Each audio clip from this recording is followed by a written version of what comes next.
ក្នុងសភៅមួយនេះដែរគាត់បាននិយាយស្អប់បំផុតពាក្យថា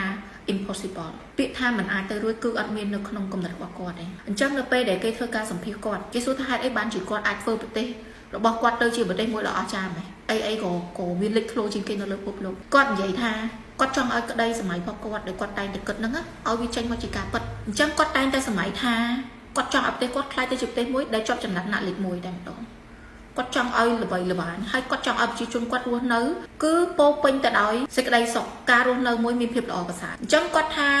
ការកត់ផកគាត់គឺខ្ពស់ហ่ะចាការសម័យរបស់គាត់ចង់បានគឺខ្លាំងប៉ុន្តែគាត់ជឿទៅលើរឿងមួយថាអត់មានអីមួយដែលមិនអាចទៅរួចទេអ្វីនៅលើโลกនេះសិតតែអាចទៅរួចទាំងអស់ហើយគាត់ស្អប់បំផុតអ្នកណាដែលនិយាយថាមិនអាចទៅរួចពីព្រោះគាត់និយាយថានៅលើโลกនេះអ្វីក៏វាអាចទៅរួចដែរសំខាន់ឲ្យតែយើងមានការតាំងចិត្តប្រកបយើងចង់បានប្រកបថាយើងត្រូវធ្វើវាបាននៅពេលណាដែលយើងដាក់ការគិតថាយើងចង់សម្រេចវាឲ្យបានហើយវាទៅរួចនៅពេលហ្នឹងជីវិតវានឹងបើកផ្លូវឲ្យយើងវានឹងបង្ហាញអំពីរបៀបដែលយើងទៅយកវាបានអញ្ចឹងបើសិនជាបងប្អូនទាំងអស់គ្នាចង់ធ្វើអីមួយបងប្អូនគិតថាវាមិនអាចទេវាមិនកើតទេចា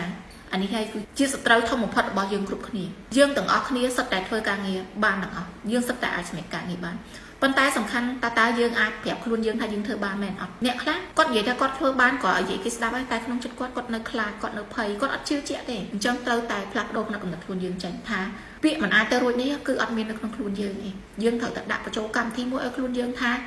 យើងអាចធ្វើវាបាន